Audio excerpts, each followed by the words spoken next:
We're just days away from what's become a very important Atlantic Coast Conference Championship game. The contest between the Florida State Seminoles and the Georgia Tech Yellow Jackets could have a major impact on what teams end up playing for the national title this year.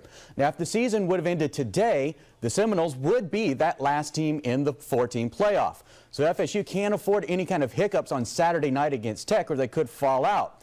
Seminole fans believe that the team is getting slighted by the playoff committee. If the players feel that way, they're not tipping their hand. They're saying all the right things. I mean, obviously it's different compared to the season ago, but I mean, like I said, I mean, being 12-0 is I mean, either way, doesn't matter how you get there. You're 12-0, but I mean, obviously it's a different. We've come at it a different way, but at the end of the day, a win's a win. The Yellow Jackets, they're in a position to play the role of spoiler this weekend. At number 11 in the rankings, there's really no way that the Jackets are going to be able to jump all the way into the playoffs, but Tech can spoil the Noles' run at back-to-back titles. The Jackets, they're rolling into this game. Plenty of momentum, especially coming off that great win over arch-rival Georgia last weekend. But they know that they're going to be in for the toughest battle of their season on Saturday. No, not at all. Not at all, man. This is, if you can't get up for this game, you can't get up for any game. So we're going into this thing full speed ahead, you know, with the mentality to go take it, you know, because they're not going to give it to us. We got to go take it. Didn't take very long for the Florida Gators to find a new head coach. Less than a week after Will Muschamp officially stepped down, the Gators announced that they have already found a replacement. After working through a buyout issue, Jim McElwain is leaving Colorado State to become Florida's next head coach.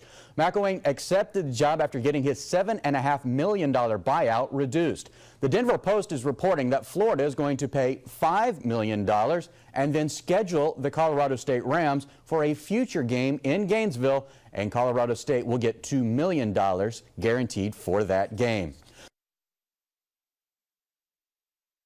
And of course, as Florida State heads to Charlotte, North Carolina to take on Georgia Tech, we've got everything you need to know. Sports director Brad Dalton hosting the Showdown in Charlotte coming up tomorrow at 7:30. A special sports show taking a look at the past season and everything leading up to the ACC Championship. You can catch it live right here. The game starts at 8, pregame 7:30, all right here on ABC 27. Well, talking about professional football, another Thursday night. Another loss for the Chicago Bears. I'm not surprised. Not surprised, no. Not with the way the season has been going. Check out this crazy catch, courtesy of maybe one of the only bright spots on the Bears. Wide receiver Brandon Marshall. Boom, boom. Jay Cutler throws the deep pass. Look, watch it closer. Bobble. He bobbles. He's kind of juggling, hitting it back. Catch. There you go. Smack dab in the middle. So he holds on to it. He's pretty happy, but then later on in the same drive, Marshall did get the 4th down conversion. He was hurt on the play, left the game with a rib injury. The Bears lose to the Cowboys 41-28. See, with the shift that we have, it's definitely something that I'm never able to watch any of the primetime games anymore. Yeah, not really. Maybe that's you didn't want to see this one. No, maybe that's for good reason, right?